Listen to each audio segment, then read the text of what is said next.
Hello, welcome back to another episode of John the PM, where we believe that managing projects is not just a job, but a way of life.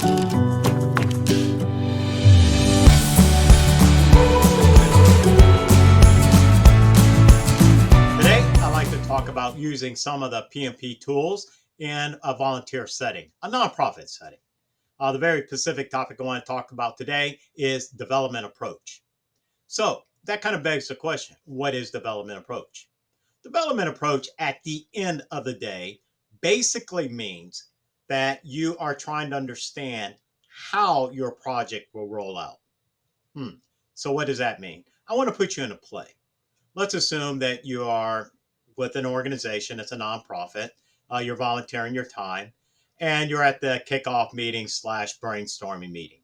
Somebody says, hey, I want to do XYZ. At this point in time, it doesn't matter what the XYZ is, but they want to do it. What you might want to think about is how will this project roll out? Will it be one of those projects where you're going to do a whole lot of planning and then delivery at the end? Or is this a project where you can do constant iterations and improve it as you go along? Or is it going to be some combination thereof on that side? So as you're sitting back, and let's just put you in a play here, this XYZ project, let's say it's a food drive. Okay. So in this particular food drive, you're going to have a designated time. Let's say it's going to be February 15th, just for our sake. And let's assume that that's 3 or 4 months out. In this particular case, what I would suggest is probably thinking about the predictive format. In other words, you're going to do a lot of planning and then deliver everything at the end. In this particular case, you might look at your food drive, which is again on February 15th, which is again 3 to 4 months away.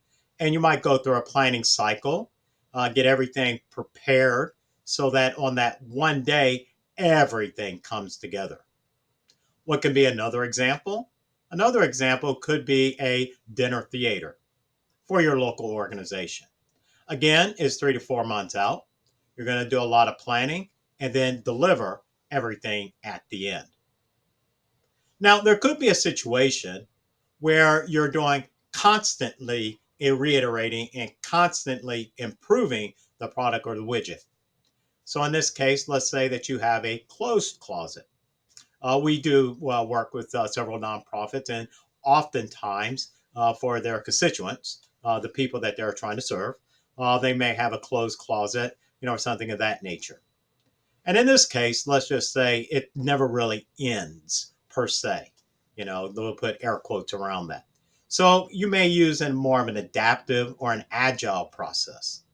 In other words, you do short increments of work, maybe one or two, maybe over 1 or 2 weeks, to replenish the closed closet. And then when you get to the end of that sprint, that iteration, you might reclock and do it again. When you get to the end of that iteration, again, 1 to 2 weeks, you reclock, do it again. In this case, you're going to be using, or you were using, more of an agile process. So just to kind of wrap this up, at the very beginning of the project, your nonprofit, just give it some thought. Is this one of those projects that's going to take a lot of planning and deliver everything at the end? Or is this a project where perhaps you have short bursts of work? And at the end of those short bursts of work, you basically reclock, restage, refit, and start over again.